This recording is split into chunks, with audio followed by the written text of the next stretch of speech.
Question में दिया गया है two identical metallic sphere A and B means दो मेटेलिक स्फीयर हैं अपने पास।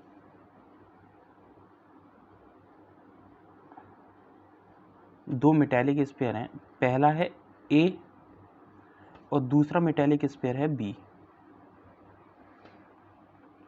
When placed at certain distance in air repels each other with a force of q. Question ने ये कहा है कि ये दोनों कुछ सर्टेन डिस्टेंस पर रखे हुए हैं। इन दोनों के बीच की जो डिस्टेंस है वो मैंने मान ली कि इन दोनों के बीच की डिस्टेंस है r। ओके, अब इन दोनों को रिपील कर रहे हैं, इन दोनों को रिपील किया जा रहा है। रिपील कर रहे हैं तो ये दोनों सेम फोर्स से रिपील किए जा रहे हैं। रिपील का मतलब होता है रिपल्शन। रिपल्शन हमेशा तब होता है जब या तो दोनों ही चार्जेस हैं वो पॉजिटिव हों या फिर दोनों ही चार्जेस हैं वो नेगेटिव हों। ओके, मैंने माना कि इस पर जो चार्ज है वो प्लस क्यू है और इस पर भी चार्ज कितना है, प्लस क्यू है। अब ये दोनों सेम फोर्स से रिपील होंगे, वो सेम फोर्स है कितना, एफ। एफ फोर्स इस डायरेक्शन में मीन्स लेफ्ट डायरेक्शन में और एफ फोर्स ही राइट डायरेक्शन में है। फिर से अपन क्वेश्चन को पढ़ते हैं। इसके बाद लिखा हुआ है another identical uncharged sphere means उसने कहा है कि एक और अनचार्ज्ड स्फीयर है जिस पर कोई भी चार्ज नहीं है, वो है सी। ओके, मैंने जो थर्ड स्फीयर मान लिया वो है सी और इस सी पर कोई भी चार्ज नहीं है। Is first placed in contact with A, पहले इस चार्ज सी को कॉन्टैक्ट कराया हमने ए के साथ, और जब हम किसी भी चार्ज को अपन जब कांटेक्ट में लेकर आते हैं तो जो चार्ज ट्रांसफर होता है वो होता है कंडक्शन प्रोसेस के द्वारा। कंडक्शन प्रोसेस में चार्ज ट्रांसफर की तीन प्रोसेस होती हैं, जिसमें से पहला होता है जिसे बोलते हैं फ्रिक्शन मेथड, दूसरा होता है जिसे बोलते हैं कंडक्शन मेथड और तीसरा होता है इंडक्शन मेथड। कंडक्शन मेथड में जो चार्ज ट्रांसफर होता है वो जब दो चार्जेस आपस में कांटेक्ट में आते हैं उसके बाद ट्रांसफर होता है। और इंडक्शन जो प्रोसेस होती है उस इंडक्शन प्रोसेस में जो चार्ज ट्रांसफर होता है वो एक दूसरे के कांटेक्ट में नहीं आता बल्कि एक दूसरे के कुछ डिस्टेंस पर होता है, तब जाकर के जो चार्ज ट्रांसफर होता है वो होता है इंडक्शन प्रोसेस में। तो अगर ये दोनों कांटेक्ट में आ रहे हैं डेट मीन्स ये कंडक्शन प्रोसेस के द्वारा चार्ज का ट्रांसफर होगा। ओके, अब ये अनचार्ज है, ये चार्ज है। अपन सबसे पहले ए के कांटेक्ट में चार्ज सी को लेकर के आए, ये ए चार्ज है, ये सी चार्ज है। इस पर चार्ज है प्लस क्यू, ये अनचार्ज है, तो क्या ये भी चार्ज हो जाएगा, जब कांटेक्ट में आएगा तो चार्ज ट्रांसफर हो जाएगा।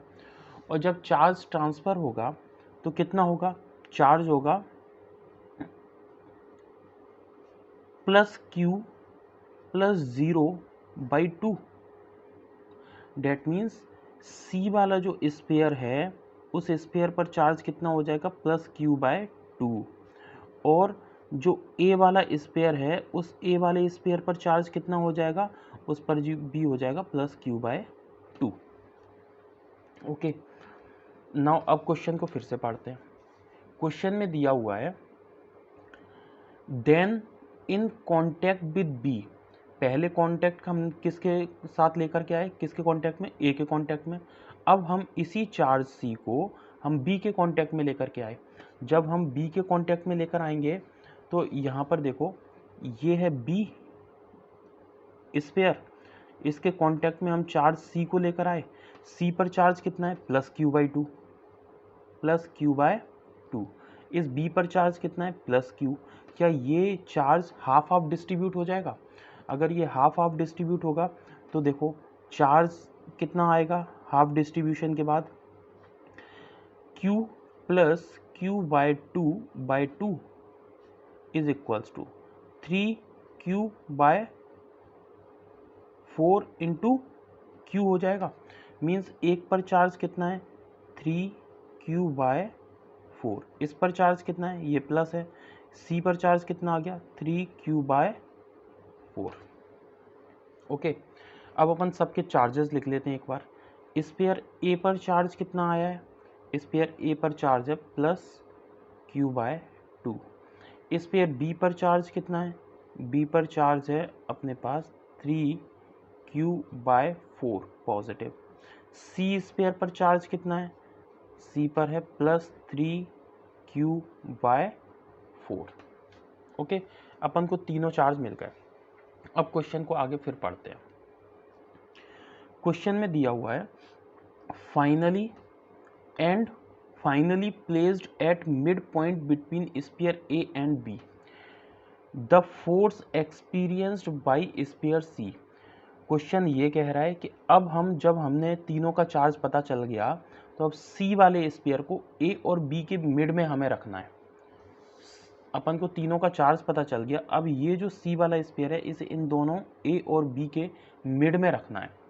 ओके, क्वेश्चन के अकॉर्डिंग मैंने ये बनाया चार्ज A, मैंने इसके मिड में रखा चार्ज C और सबसे लास्ट में रखा मैंने चार्ज B। इस पर चार्ज कितना है? इस पर है +q/2। इस पर चार्ज कितना है? +3q/4 और इस पर है चार्ज +3q/4। इन दोनों के बीच की ये वाली जो डिस्टेंस है वो होगी r/2, क्योंकि हाफ डिस्टेंस पर रखा है, और ये वाली डिस्टेंस भी कितनी होगी? r/2। क्वेश्चन कह रहा है the force experienced by sphere C, sphere C कितना फोर्स एक्सपीरियंस करेगा? तो एक बात देखो, ये जो स्फीयर सी है, ये स्फीयर सी रिपल्शन फोर्स लगाएगा इधर और रिपल्शन फोर्स ही लगाएगा इधर। मैंने माना जो इस डायरेक्शन में यानी राइट डायरेक्शन में जो रिपल्शन फोर्स लगाया उसका मैग्नीट्यूड है F1, और जो लेफ्ट डायरेक्शन में रिपल्सन फोर्स लगाया उसका मैग्नीट्यूड है F2। अब अगर नेट फोर्स, ये कितना फोर्स एक्सपीरियंस करेगा? Net force. अगर मैं F नेट डिटरमाइन करूं कि नेट फोर्स ये कितना एक्सपीरियंस करेगा, तो वो इक्वल होगा mod of F1 minus F2। अगर F1 ज़्यादा है और F2 कम है तो ये पॉजिटिव आ जाएगा, लेकिन अगर F2 ज़्यादा है F1 नेगेटिव है तो फिर ये नेगेटिव, मतलब F1 कम है F2 ज़्यादा है तो ये नेगेटिव आएगा, और नेगेटिव आएगा तो मॉड होने की वजह से इसे अपन क्या रखेंगे? इसे हमेशा अपन इसका मैग्नीट्यूड रखेंगे, जो भी होगा वो मैग्नीट्यूड पॉजिटिव होगा। ओके, अब सबसे पहले F1 को अपन कैलकुलेट करते हैं। F1 को कैलकुलेट करने के लिए मैं कूलॉम्ब लॉ लगा रहा हूँ। तो अगर मैं कूलॉम्ब लॉ लगाता हूँ